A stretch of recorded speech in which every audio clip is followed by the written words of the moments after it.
We are talking 2024 Paris Olympics, specifically skateboarding.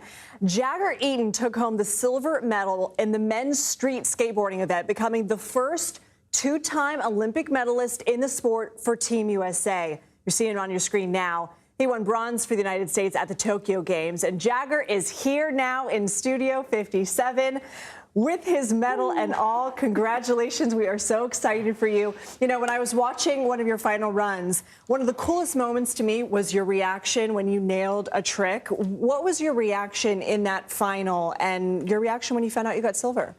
That was the reaction of a man who's never done that trick in a contest. Wow, what a time to try. Yes, exactly. That trick to me is very scary. I've done it a few times at a local park that I train at.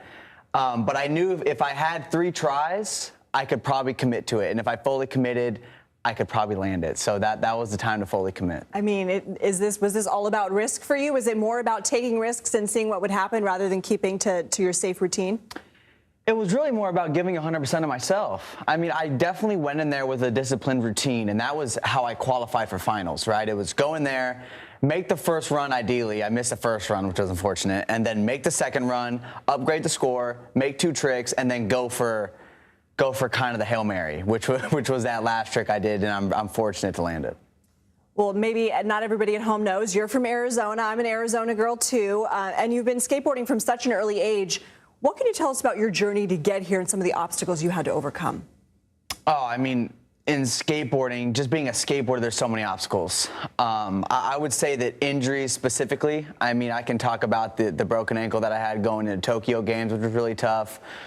But really, I think the most special thing about skateboarding is just the dealing with fear on a daily basis. I think that was definitely the biggest obstacle. You know, when you're young and you're skating a lot, you're not only dealing with injuries, but you're also dealing with constant fear of what happens when you miss a trick. You know, it's not like when you miss a shot, you just get to pick up the ball and try again. You know, when you miss a trick down an 8-stair handrail, you're gonna hurt yourself, have to get back up and try again. So I would definitely say that that's probably the hardest part about skateboarding.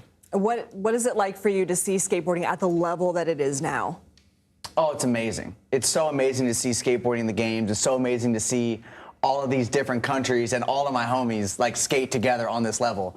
And I think that's what's so special about that finals, is that in Paris, I feel like that final was the greatest final in skateboarding history. And just because it felt like a contest, it did, but we were there all to just try and build each other up to have the best day.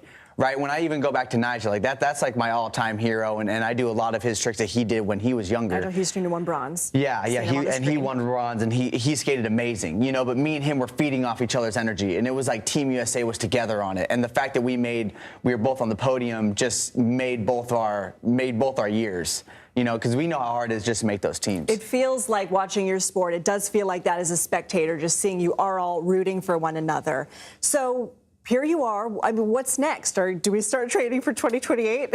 Oh, let's not even talk about 2028 okay, yet. maybe take a nap. Yeah, I mean, I am going to sit here and say, though, I am so excited to compete in my home country, and I'm so excited to make a run again.